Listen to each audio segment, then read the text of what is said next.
तो कल हम लोग ने यहाँ पर बात करी थी कि हर एक ऑर्बिट की जो इलेक्ट्रॉन रहते हैं, एनर्जी जो रहती है वो कितनी रहती है ना। हर एक ऑर्बिट की एनर्जी को निकालने के लिए, और दो ऑर्बिट की एनर्जी को निकालने के लिए भी हमारे पास फॉर्मूला था, और हर एक ऑर्बिट की एनर्जी को निकालने के लिए भी हमारे पास में ये फॉर्मूला था। ठीक है।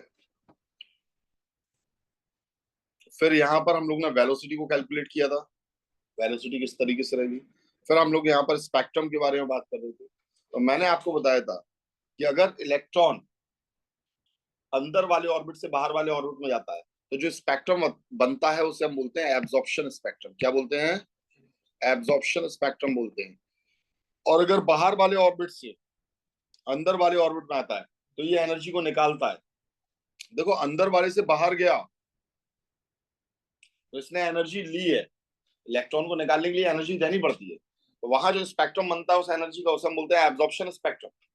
और जब बाहर वाले से ये अंदर की ओर आया तो यही एनर्जी ये निकालेगा, और निकालेगा, इमिट करेगा एनर्जी को, तो हम इसे कहेंगे इमिशन स्पेक्ट्रम।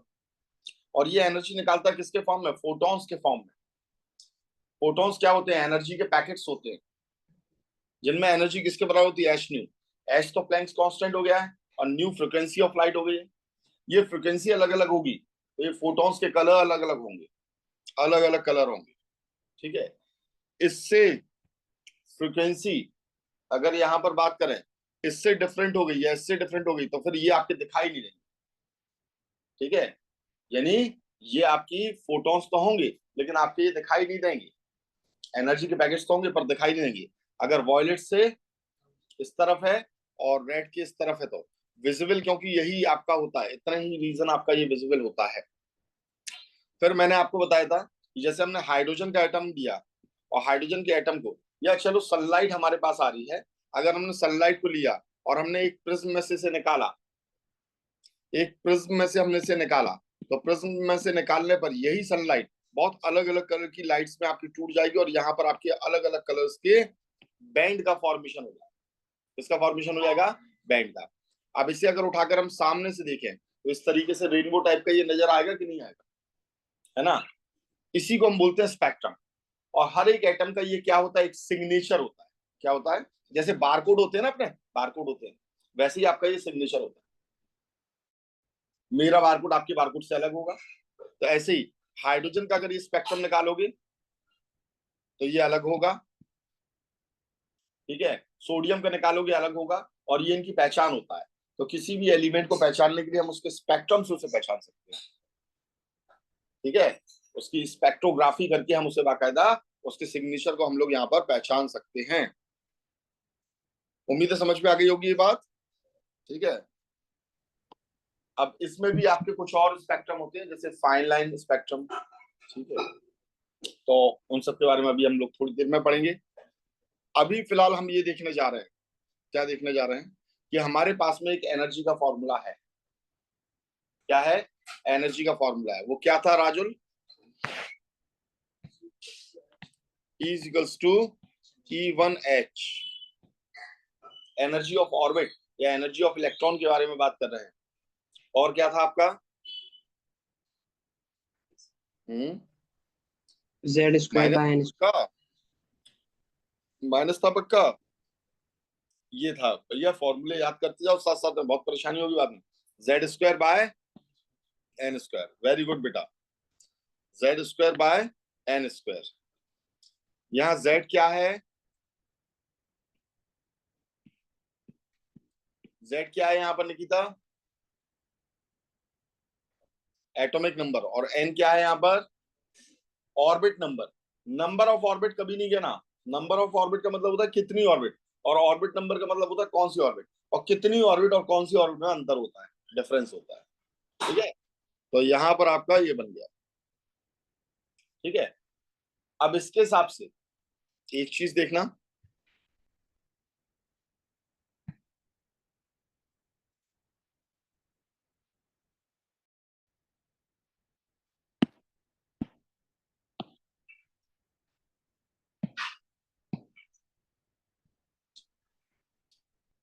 ये हमने मान लिया कि ये हाइड्रोजन की कौन सी ऑर्बिट है? फर्स्ट ऑर्बिट है। हाइड्रोजन के अंदर कितनी ऑर्बिट होती है? है पाल साहब? कितनी ऑर्बिट होती है?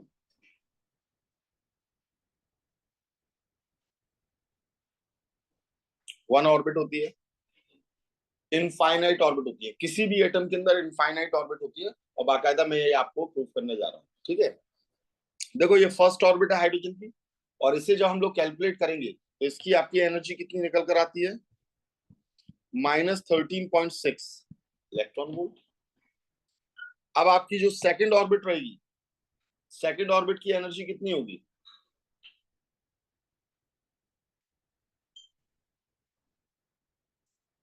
हाँ, तो करो जरा फटाफट कैलकुलेट करो जरा। कोई मोबाइल लियो तो वो कैलकुलेटर को भी यूज कर सकता है। 13.6, जेड की वैल्यू क्या है? वो तो वन ही है, वन का स्क्वायर, और नीचे क्या हो गया आपका, ये सेकंड है, तो ये क्या हो गया? टू का स्क्वायर। टू का स्क्वायर कितना होता है? फोर। तो 13.6 को फोर से डिवाइड करो, फोर थ्री जा 12, कितना बचा? वन बचा है। हाँ, -6 कहां से आ रहा तुम्हारा? क्या कैलकुलेशन करते हो? मोबाइल लियो बेटा। हाँ, मोबाइल लियो, निकाल लो फटाफट, बहुत सारी कैलकुलेशन की जरूरत पड़ेगी। 3.4। -3.4, और माइनस का मतलब यहाँ पर क्या होता है? What is the meaning of minus? गलत।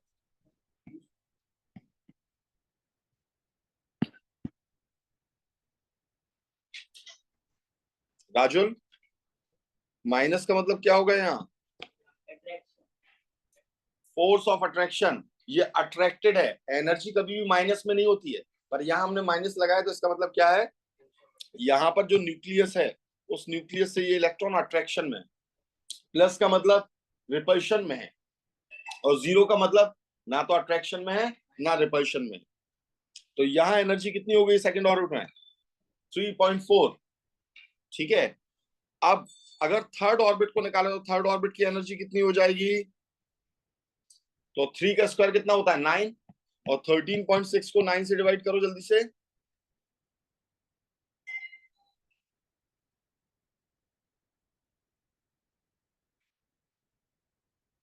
कितना निकलेगा?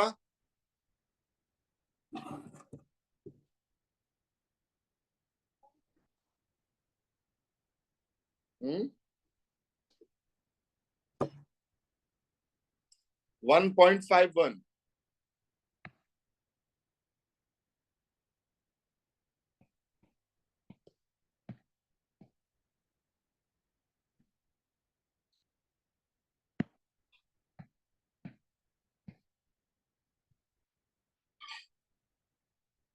1.51। अब अगर हम इसे फोर्थ फोर्थ ऑर्बिट में लेंगे तो फोर का स्क्वायर 16। 13.6 को 16 से डिवाइड करिए जरा। 0.85। 0.85। ठीक है,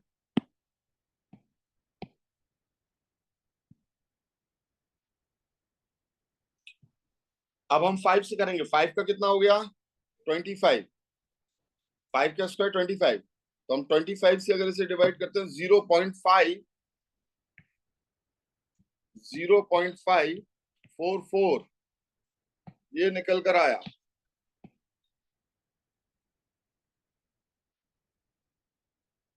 ठीक है, अब अगर 6 से करते तो कितना निकलेगा? 6 6 36, और 36 से करेंगे तो 0.37। 0.37।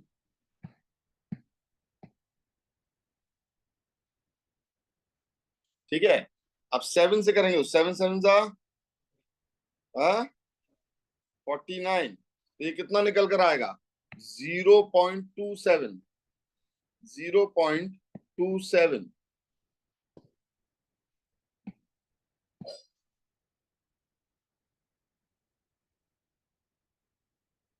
तो समझ रहे हैं? देखो यहां पर मैंने क्या किया है, अब ये चलता जाएगा क्योंकि नीचे का नंबर तो एंड होगा नहीं, fourth fifth six seventh eight, ठीक है। और मालूम है इन सबका सम मिलाकर किसके बराबर होना है,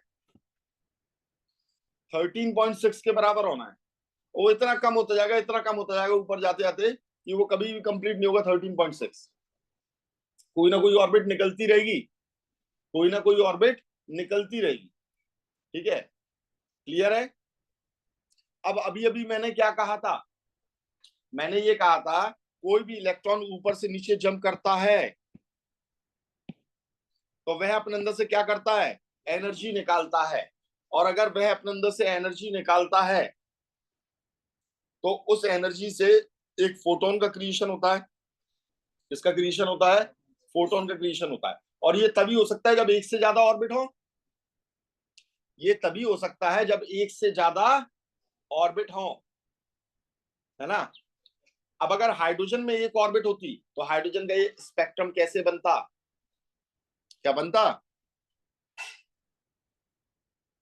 और हाइड्रोजन का स्पेक्ट्रम होता है, आप कहोगे हम नहीं मानते होता है, तो आप नहीं मानते तो मैं आपको ये बता दूं, सूरज में, सन में, मैंने कल भी बताया था, सन में हाइड्रोजन ही बर्न हो रहा है।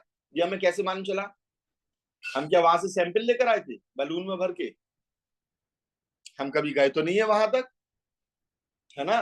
तो हमें कैसे मालूम चला, वहां से जो फोटॉन्स आ रहे हैं उन फोटॉन्स के सिग्नेचर को हमने चेक किया यही धरती पर, तब हमें मालूम चला वहां फ्यूल के रूप में कौन है, हाइड्रोजन। वो मिलकर क्या बना रहे हैं, हीलियम, रेडियो एक्टिविटी फिनोमेना हो रही है। तो उनके स्पेक्ट्रम से ही हमें ये मालूम चला। तो हम हाइड्रोजन के स्पेक्ट्रम को और तमाम चीजों के स्पेक्ट्रम को पढ़ते हैं।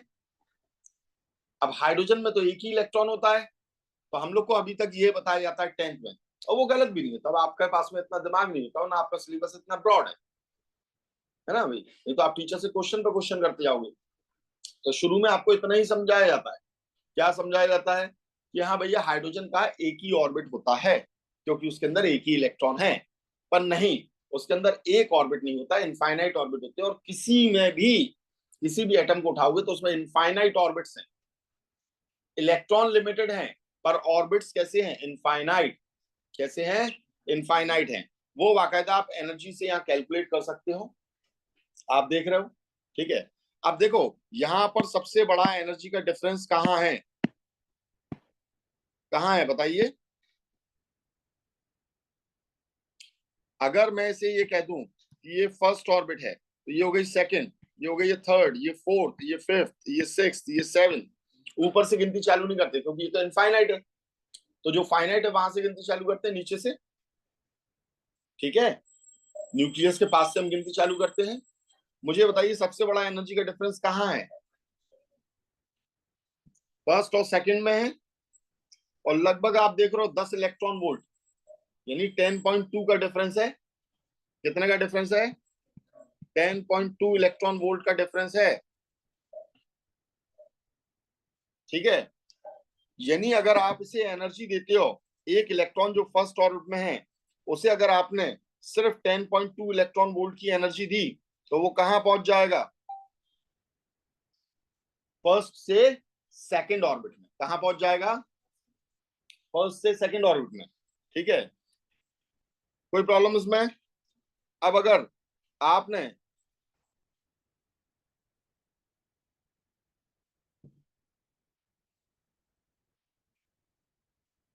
अगर आपने सेकंड ऑर्बिट में है वह, और आपने यहां पर एनर्जी का डिफरेंस, यानी आपने जो एनर्जी प्रोवाइड करी है, अगर वह 1.89 इतनी प्रोवाइड करी है तो वो कहां पहुंच जाएगा, सेकंड से थर्ड में।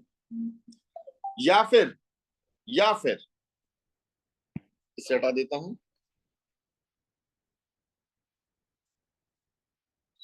या फिर हम बात करें 10.2 और प्लस 1.89, यानी कुल मिला के 12। अगर आपका पहली ऑर्बिट में कोई इलेक्ट्रॉन और 12.09 इलेक्ट्रॉन वोल्ट की आपने एनर्जी दी है तो वो डायरेक्टली कहां से पहुंच जाएगा, फर्स्ट से थर्ड में। फर्स्ट से थर्ड में इन दोनों का समेशन दे रहे हैं ना बेटा, इन दोनों को जोड़कर दे रहे हैं ना। तो अगर मैंने इतनी एनर्जी दी तो ये डायरेक्टली कहां से कहां पहुंचेगा, फर्स्ट से थर्ड में। और मैंने आपको क्या बताया था, इलेक्ट्रॉन यहां से यहां जंप करते हैं, और इनकी जंप का मतलब ये नहीं होता है कि वो यहां से होते हुए जा रहे हैं, ये बीच का रास्ता नहीं होता है, सीधा यहां से गायब होगा और यहां प्रकट होगा। और अगर आपने एनर्जी कितनी दे दी 12.09, तो यहां से गायब होगा और सीधा यहां प्रकट होगा। ये प्रकट होते हैं, बीच के रास्ते में ये नहीं हो सकते। ये बात किसने कही थी? नील्स बोर ने।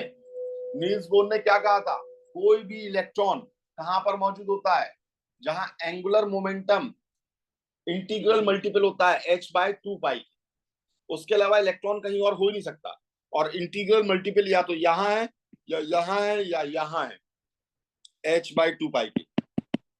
समझ में आ रही है बात? ठीक है, तो यहां सीधे प्रकट होते हैं ये। ठीक है, और इससे ही बाकायदा मैंने आपको ये भी समझाया था कि कैसे इस बात ने, इस क्वांटम ने कैसे प्रूव किया था कि बिग बैंग जो है वो वाकई में हुआ था। क्योंकि साइंटिस्ट के सामने सबसे बड़ी बात क्या थी कि कोई भी चीज नथिंगनेस से नहीं आ सकती है। ये मैंने वाकई आपको समझाया था कि ये कैसे आ गई है। ठीक है, चलिए, अब अगर मैं थोड़ा और एनर्जी का डिफरेंस दे दूं, कितना एनर्जी का डिफरेंस दे दूं कि अगर मैंने 1.51 में से माइनस किया 0.85 को, तो यहां 0.66 इलेक्ट्रॉन वोल्ट का डिफरेंस निकल कर आया। अगर इलेक्ट्रॉन यहां है और मैंने इतनी एनर्जी दे दी, तो वो थर्ड से कहां पहुंच जाएगा? फोर्थ ऑर्बिटर पहुंच जाएगा। कहां पहुंच जाएगा? फोर्थ ऑर्बिटर पहुंच जाएगा। इन सबको आप जोड़ते जाओगे तो भी ये 13.6 इलेक्ट्रॉन वोल्ट के बराबर नहीं। इनफाइनाइट इनफाइनाइट होता, कभी भी वो फाइनाइट नहीं होता। जैसे दो पैरेलल लाइन कहां मिलती है? इनफाइनाइट में मिलती है। अब वो इनफाइनाइट ना तुमने देखा है ना वो कभी मिलेंगे। नहीं आई समझ में? ठीक है, तो इन्फिनिटी को आपने कह दिया, लेकिन आपने कह दिया इन्फिनिटी में तो मिलेगा कहीं ना कहीं जाकर, है ना? अगर उस इनफाइनाइट तक आप पहुंच गए तो वो इनफाइनाइट रही नहीं, वो तो फाइनाइट हो गया। ठीक है, तो इसका मतलब वो कभी नहीं मिलेंगे। तो ऐसे इनफाइनाइट ऑर्बिट्स हैं इनकी। ठीक है, आप करते जाओगे, डिफरेंस कम होता जाएगा, होता जाएगा, होता जाएगा, पॉइंट्स में और बढ़ता जाएगा या बढ़ता जाएगा, और गिनतियां कभी खत्म नहीं होती। ठीक है, हाँ, पर इलेक्ट्रॉन को अगर आपने इतनी एनर्जी दे दी, अगर इलेक्ट्रॉन को आपने इतनी एनर्जी दे दी, ठीक है, अगर इलेक्ट्रॉन को आपने इतनी एनर्जी दे दी प्लस में, तो ये इलेक्ट्रॉन इसके सारे ऑर्बिट से बाहर हो जाएगा, अगर इतनी एनर्जी दे दी। और किसमें? प्लस में। तो टोटल एनर्जी क्या हो जाएगी? जीरो हो जाएगी। और ये इलेक्ट्रॉन क्या हो जाएगा? एटम के बाहर हो जाएगा। और एटम के ये बाहर हो गया तो एटम क्या हो गया? आयोनाइज। इसीलिए इस एनर्जी को हम क्या कहते हैं? Ionization energy. क्या कहते हैं? Ionization energy. किसी भी ऑर्बिट की जो एनर्जी रहती है उसे अगर आप प्लस में लिख देते हो तो वो आयोनाइजेशन एनर्जी होती है। क्लियर है? जैसे अगर मैं ये कह दूं कि एक इलेक्ट्रॉन, हाइड्रोजन का एक इलेक्ट्रॉन है, वो सेकंड ऑर्बिट में है, तो उसकी आयोनाइजेशन एनर्जी निकालिए। निकाल सकते हैं? Find out the ionization energy. जल्दी निकालिए। फाइंड आउट आयोनाइजेशन एनर्जी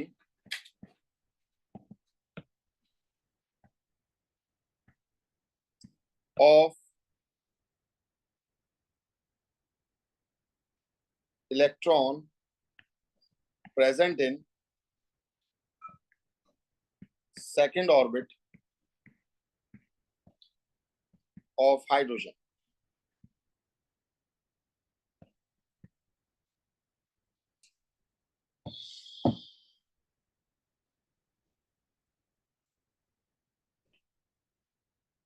निकाल सकते हो?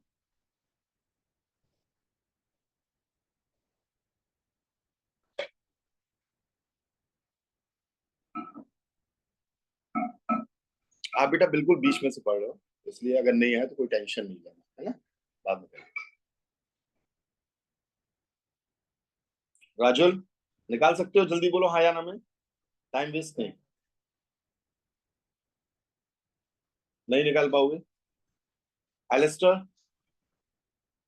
ओके, चलिए देखिए, एनर्जी का फॉर्मूला क्या था? किसी भी ऑर्बिट में किसी इलेक्ट्रॉन की कितनी एनर्जी होती है? E is equals to E1H, अभी क्या देखा था, Z²/, यही फॉर्मूला तो था, कितने सारे तो निकाले थे। E1H की वैल्यू कितनी होती है? -13.6 इलेक्ट्रॉन वोल्ट। Z की वैल्यू कितनी हो जाएगी हाइड्रोजन के लिए? 1। और N की वैल्यू कितनी हो जाएगी? 2। सेकेंड ऑर्बिट में है ना, तो 2 का क्या हो गया, स्क्वायर हो गया कि नहीं हो गया? अब 2 का स्क्वायर कितना होता है? 4। तो -13.6 डिवाइडेड बाय 4 कितना हो जाएगा? -3.4 क्या, इलेक्ट्रॉन वोल्ट। ये इसका सेकंड ऑर्बिट में जो इलेक्ट्रॉन है उसकी एनर्जी है। अब इस एनर्जी को क्या कर दिया जाए? 0। तो 0 कर दोगे तो ये क्या हो गई, इलेक्ट्रॉन बाहर हो गया ऑर्बिट से। और जब इलेक्ट्रॉन बाहर हो गया तो इसी को तो आयोनाइजेशन कहते हैं। तो आयोनाइजेशन एनर्जी कितनी हो जाएगी? +3.4 इलेक्ट्रॉन वोल्ट। खत्म बात। अगर इतनी एनर्जी आप दे दोगे तो ये इलेक्ट्रॉन ऑर्बिट से, सारी ऑर्बिट से, इनफाइनाइट ऑर्बिट से बाहर निकल गया। क्लियर है? और एटम क्या हो गया, आयोनाइज। कोई परेशानी इसमें? कोई परेशानी? इतनी सी तो बात है, कौन सी बड़ी बात है। जस्ट अभी अभी अपन ने ये कैलकुलेट करी थी भैया। ठीक है। अच्छा, सबसे ज्यादा एनर्जी का डिफरेंस मैंने आपको बताया कहाँ है, देखो ये है। इसके बाद ये कम ही होता जाएगा। क्या होता जाएगा? कम होता जाएगा। तो जरा आप बड़े ध्यान से यहां पर देखना। अगर मैंने एक जंप कहां से कहां करा दी, बड़े ध्यान से देखना। सेकंड से फर्स्ट में करा दी, सेकंड से कहां करा दी है, और मैंने 7 से सेकंड में करा दी है। ये फर्स्ट जंप है और ये सेकंड जंप है। और मैंने एक और जंप कराई, कहां से कहां कराई, इनफाइनाइट से सेकंड में। बताओ सबसे ज्यादा एनर्जी कहां निकलेगी?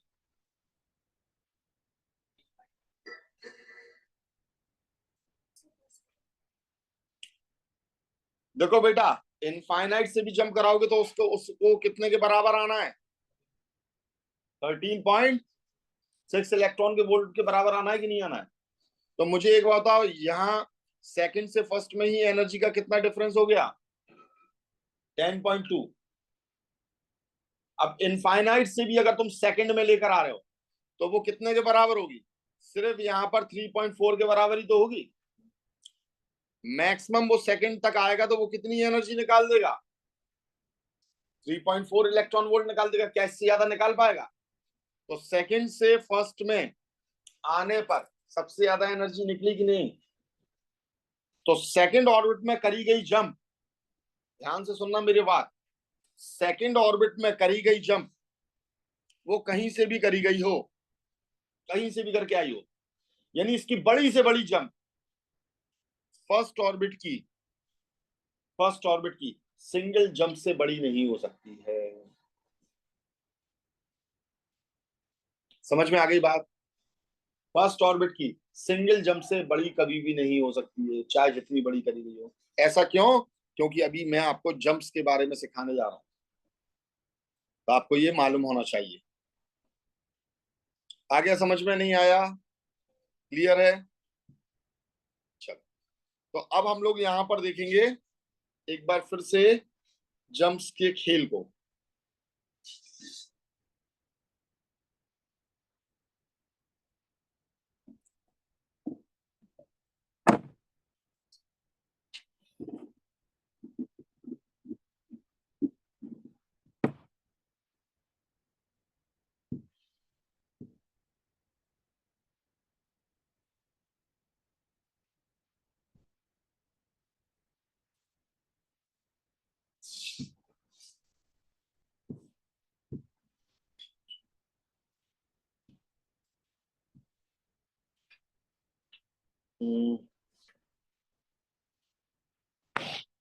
इसे इतने को मैं काट लेता हूँ।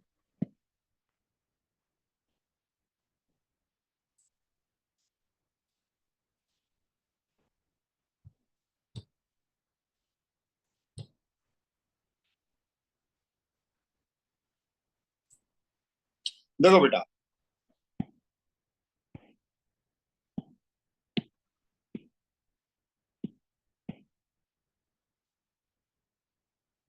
यहां समझना, ये n इज इक्वल्स टू 1 है, यानी orbit number 1। n is equals to 2 है, n इज इक्वल्स टू 3 है, n इज इक्वल्स टू 4 है, n is equals to 5, n is equals to 6, n is equals to 7। ठीक है।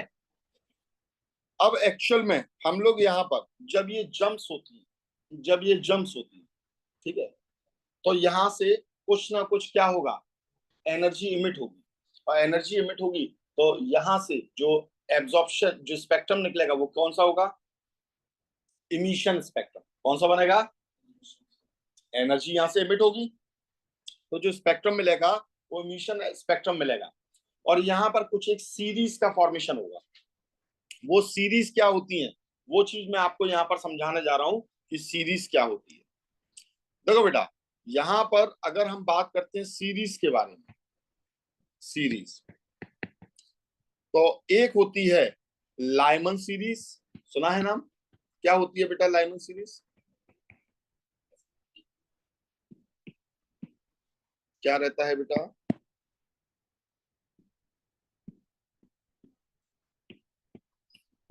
बामर सीरीज, तो तीसरी होती है पार्शन सीरीज,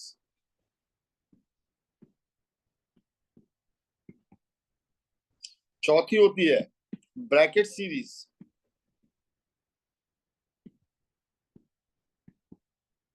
फिर होती है फंड सीरीज, पी इसमें साइलेंट है, फिर होती है हम्फ्री सीरीज,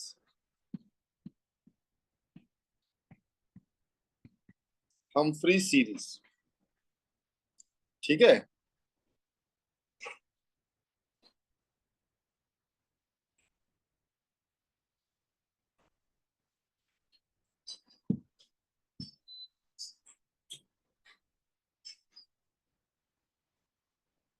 अब देखो बेटा, यहां समझना, लिख बाद में लेना, पहले समझ लो इसे। अगर हमारा कोई भी इलेक्ट्रॉन कहीं से भी जंप करके अगर फर्स्ट ऑर्बिट में आ रहा है, कोई इलेक्ट्रॉन कहीं से भी जंप करके अगर फर्स्ट ऑर्बिट में आ रहा है, कहाँ आ रहा है, ठीक है, फर्स्ट ऑर्बिट में आ रहा है, यानी लोअर ऑर्बिट कौन सी है, फर्स्ट है, तो वो हमेशा लाइमन सीरीज बनाएगी। क्या बनाएगी, समझ में आई बात। अगर हमारा इलेक्ट्रॉन कहीं से भी जंप करके अल्टीमेटली फाइनली कहाँ आ रहा है, सेकेंड ऑर्बिट में आ रहा है, तो वो बामर सीरीज कहलाएगी। क्या कहलाएगी, अगर वह इलेक्ट्रॉन कहीं से भी जंप करके थर्ड ऑर्बिट में आ रहा है तो पार्शियल सीरीज, फोर्थ ऑर्बिट में आ रहा है तो ब्रैकेट सीरीज, फिफ्थ ऑर्बिट में आ रहा है तो फंड सीरीज, और सिक्स्थ ऑर्बिट में आ रहा है तो हम्फ्री सीरीज। कोई प्रॉब्लम इसमें, समझ में आ गई बात। देखिए भाई कैसे, जैसे हमने इसे उठाया, वह सेकंड से जंप करके कहाँ आ गया, फर्स्ट में, कौन सी सीरीज है, लाइमन, कौन सी है, लाइमन। अगर वह थर्ड से जंप करके फर्स्ट में आ गया तो कौन सी होगी, लाइमन सीरीज। अगर वह फोर्थ से जंप करके फर्स्ट में आ गया तो लाइमन सीरीज। अगर वह फिफ्थ से भी जंप करके कहा आ गया, फर्स्ट में, तो कौन सी सीरीज होगी, लाइमन सीरीज। सिक्स से भी जंप करके कहा आ गया फर्स्ट में, तो लाइमन सीरीज।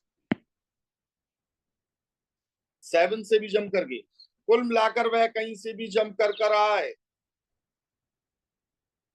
कहीं से भी जंप करके आए, अगर फर्स्ट में आया तो लाइमन सीरीज। ठीक है। अगर वह कहीं से भी जंप करके कहाँ आ रहा है, सेकंड में, तो कौन सी सीरीज हो गई है, बामर सीरीज। कौन सी हो गई है, बामर सीरीज। सिक्स से भी जंप करके सेकंड में आ रहा तो बामर, तो देखो हम इसे कहेंगे फर्स्ट लाइमन, फर्स्ट लाइमन, तो ये हो गई सेकंड लाइमन। ये हो गई थर्ड लाइमन, ये हो गई फोर्थ लाइमन, तो ये हो गई फर्स्ट बामर।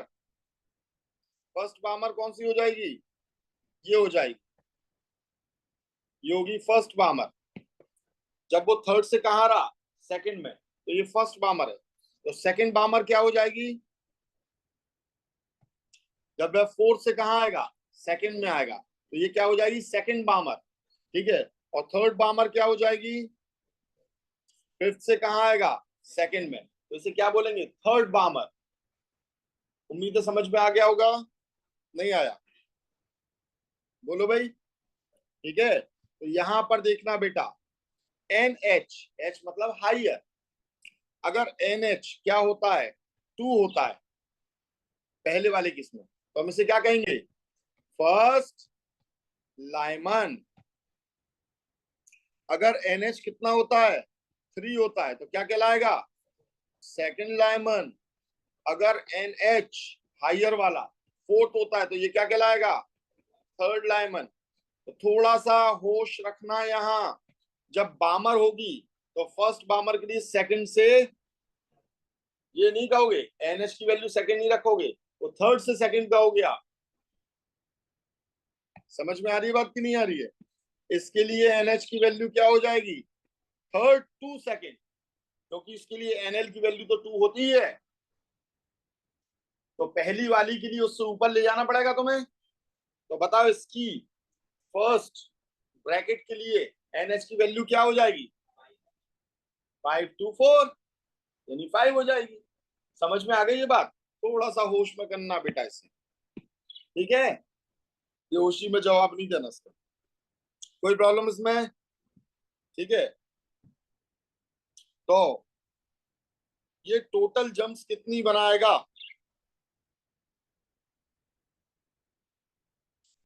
तो जब ये जंप करेगा, पहली बात तो ये समझ लो कि जब भी ये जंप करेगा, तो जंप करेगा तो यहां से क्या करेगा? एनर्जी को निकालेगा। जब भी ये जंप करेगा, तो जंप करके ये क्या करेगा? एनर्जी को निकालेगा।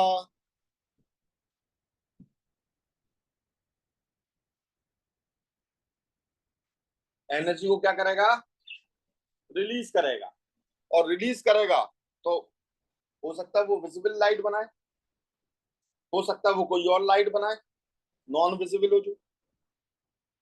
क्लियर है? हो सकता है वो विजिबल लाइट बनाए, हो सकता है वो विजिबल लाइट ना बनाए। जैसे यहां से अगर ये निकलेगा, निकलेगा तो कुछ ना कुछ आपका क्या निकालेगा? एनर्जी निकालेगा।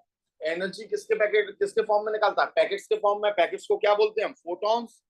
तो यहां से फोटॉन्स निकलेंगे, और उन फोटॉन्स की एनर्जी किसके बराबर होगी? H new. किसके बराबर? H new.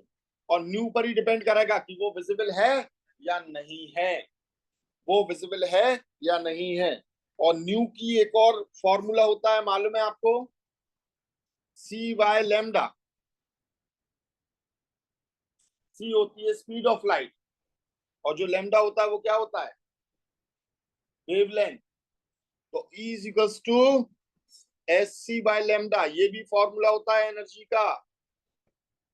ठीक है, ये भी एनर्जी का फॉर्मूला होता है, याद रखिएगा।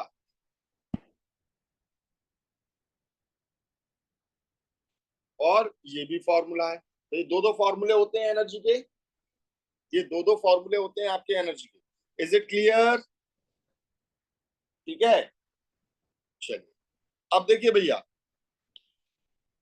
मैं पहले भी आपको बता चुका हूं, हमारी जो विजिबल स्पेक्ट्रम होता है, जो हम लाइट देख सकते हैं, विबग्योर होती है, मालूम ही होगा आपको। एनर्जी किसकी ज्यादा होती है, रेड की या वॉयलेट की?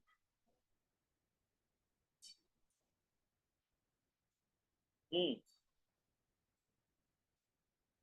भैया वॉयलेट की एनर्जी बहुत ज्यादा होती है। तभी हम क्या करते हैं, तभी तो हम अल्ट्रा वॉयलेट के लिए यूवी आपके चश्मे पहनते हैं, और यूवी वाली क्रीम्स लगाते हैं, और सनलाइट में हम बाहर नहीं निकलते हैं। ऐसे याद रखना। तो यहाँ पर वॉयलेट से पहले जो आएगा उसे हम बोलेंगे अल्ट्रा वॉयलेट, यानी वॉयलेट से भी अल्ट्रा है। अल्ट्रा मतलब होता है उससे भी बेहतरीन है। ठीक है, तो इसकी एनर्जी कैसी रहेगी? High energy. कैसी रहेगी? और एनर्जी रेड की तरफ जाते जाते क्या हो जाएगी? Low energy. लो एनर्जी हो जाएगी रेड की तरफ जाते जाते। क्लियर है ये बात? ठीक है। और रेड के बाद क्या आएगा? इंफ्रारेड। इंफ्रारेड रेड से भी गया बीता है। काहे में निकलता है? तो हमारे जो पुरानी जो टीवियां होती थी सीआरटी, उनके रिमोट में इंफ्रारेड लगा रहता था। उससे बड़ा खतरा रहता था क्या कि उसे चलाओ कमरे में गर्मी गर्मी हो गई? ऐसा होता था क्या? नहीं होता था। ठीक है। तो उसे इंफ्रारेड कहती है। अल्ट्रा वायलेट से बचने के लिए मैं पहले भी बता चुका हूं, हमारी अर्थ में ओजोन लेयर है। गामा रेडिएशन से बचने के लिए हमारी अर्थ में क्या होते हैं? मैग्नेटिक पोल्स हैं। वो मैग्नेटिक फील्ड बनाते हैं, गामा रेज ऐसे निकल जाती है, साइड से होती है। बहुत सारी प्रोटेक्शन लेयर है। तो यूवी से बचने के लिए ओजोन लेयर है। अभी ओजोन लेयर का डिप्लीशन हुआ था, तब यूवी रेज दम से आ रही है। यूवी रेज आपकी बॉडी में पड़ेंगी तो म्यूटेशन करा देंगी, जीन्स की पोजीशन में सडन चेंज, जिससे कैंसर वगैरह और ये तमाम बीमारियां होंगी आपको। ठीक है ना? तो यूवी बड़ी खतरनाक होती है। और कोशिश ये रहती है एनवायरमेंट की कि यूवी हमारी अर्थ पर ना आ पाए, ओजोन लेयर उससे बचाती है। तो फिर हमारी अर्थ गर्म किससे रहती है? तो हमारी अर्थ की गर्मी के लिए रिस्पॉन्सिबल होती है इंफ्रारेड। इंफ्रारेड ही हमारी अर्थ को गर्मी देती हैं। क्लियर है? तो ये हो गई आपकी क्या चीज? इंफ्रारेड यहाँ पर। और इंफ्रारेड की एनर्जी कैसी रहेगी? लो। और वेवलेंथ कैसी रहेगी? हाई। वेवलेंथ हाई होती है, वेवलेंथ हाई होती है, ज्यादा होती है। इसीलिए रेड को यूज किया जाता है खतरे के सिग्नल के लिए, दूर से ही दिख जाए। वेवलेंथ बड़ी है, दूर से ही दिख जाएगी। छोटी सी चीज दूर से थोड़ी ना दिखेगी, बड़ी चीज ही तो दिखेगी। अभी वेव्स में समझाऊंगा तो ये बात और अच्छी समझ में आएगी वेवलेंथ। ठीक है। और इनकी वेवलेंथ कैसी रहती है? वेवलेंथ शॉर्ट रहती है, छोटी रहती है, इस तरफ वालों की। ठीक है। इतनी शॉर्ट हो जाती है। ठीक। अब यहीं पर बात होगी फ्रिक्वेंसी की। फ्रिक्वेंसी वेवलेंथ के इनवर्सली प्रोपोर्शनल है, यानी वो एनर्जी के हिसाब से चलेगी। तो यहाँ हाई फ्रिक्वेंसी होगी और यहाँ फ्रिक्वेंसी कैसी हो जाएगी? लो फ्रिक्वेंसी होगी, क्योंकि फ्रिक्वेंसी एनर्जी के इनवर्सली प्रोपोर्शनल चलती है बच्चों। क्लियर है? चलिए अब आगे देखते हैं हम लोग इसे। अगर हम जंप कराएंगे, जैसा कि मैंने आपको ये बताया, तो ये फोटॉन्स निकालेंगे। क्या निकालेंगे? फोटॉन्स निकालेंगे। और जब ये फोटॉन्स निकालते हैं तो वो इसके अकॉर्डिंग चलेगा। ये मैंने आपको बताया। अब देखिए, अगर हम जंप्स कराते हैं तो इसमें हमें टोटल नंबर ऑफ जंप से भी रिलेटेड क्वेश्चन आता है कि टोटल कितनी जंप्स होंगी। जैसे कि मैंने ये बोल दिया कि फोर्थ ऑर्बिट से फर्स्ट ऑर्बिट में हमें जंप करानी है, हम टोटल कितनी जंप्स करा सकते हैं? अगर फोर्थ ऑर्बिट से फर्स्ट ऑर्बिट में हमें जंप करानी है, चलिए इसे बना लेते हैं। ये पहला, ये दूसरा, ये तीसरा, ये चौथा। अगर मैं ये चार ऑर्बिट हैं, इसमें अगर मैं जंप कराऊं फोर्थ से, मैं कहां तक जंप करा रहा हूं? फर्स्ट तक। तो कितनी जंप हो सकती है? पॉसिबल जंप कितनी हो सकती है? पहली तो ये हो सकती है, दूसरी क्या हो सकती है? ये हो सकती है। कितनी हो जाएंगी टोटल जंप? तीन हो जाएंगी। चलिए देखते हैं। तीसरी ये हो सकती है। चौथी ये भी तो हो सकती है, ये यहां से यहां हो, और यहां से ये डायरेक्टली ये वाली जंप लेकर यहां आ जाएगा। और एक और जंप हो सकती है, ये यहां से यहां हो और उसके बाद में ये वाली जंप लेकर यहाँ पर आ जाए। टोटल कितनी जंप हुई? आप तो थ्री कह रहे थे। तो अभी तो मैंने कम दिया, वन टू थ्री फोर। अब मैंने कह दिया सेवेंथ ऑर्बिट से फर्स्ट ऑर्बिट में जंप कराओ, टोटल नंबर ऑफ जंप्स बताओ, निकालो। सेवन से।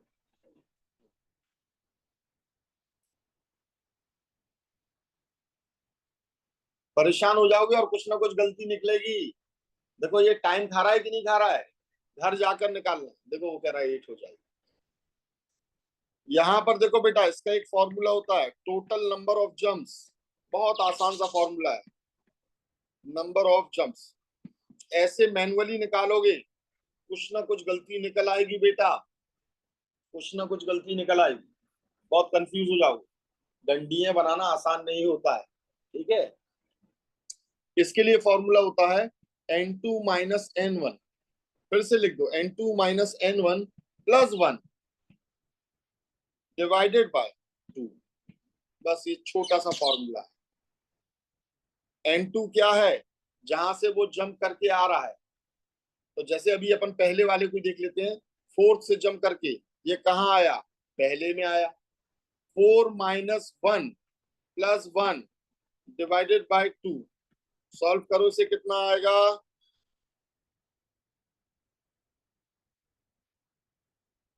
कितना आएगा भाई,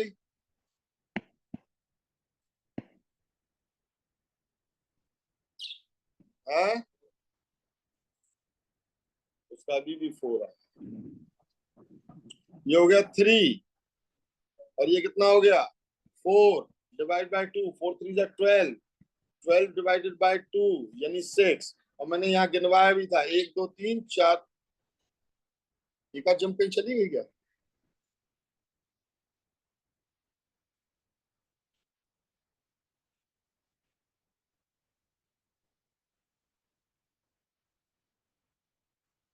कौन सी जंप नहीं करी हम लोगों ने।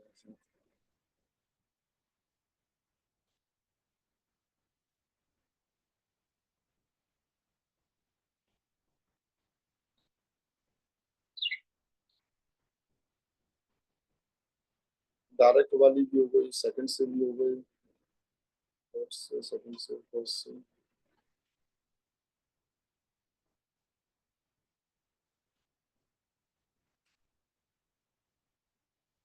फोर्थ से हमने फर्स्ट में जंप कराया था, टोटल आपकी कितनी जंप आई है, 6 जंप आई है। मुझे भी कुछ कंफ्यूजन लग रहा है। खैर, यही फॉर्मूला लगेगा, ठीक है। अब 7 से कराइए इसमें, तो क्या हो जाएगा, 6 इंटू 7 डिवाइडेड बाई 2 हो जाएगा। 7 6 42 डिवाइडेड बाई 2, इसका आधा कर दो, है 21। और आप कितनी कह रहे थे, 7 जंप्स। 21 जंप्स बनेंगी टोटल, ठीक है। 21 जंप्स बनेंगी टोटल। उम्मीद है क्लियर होगा ये।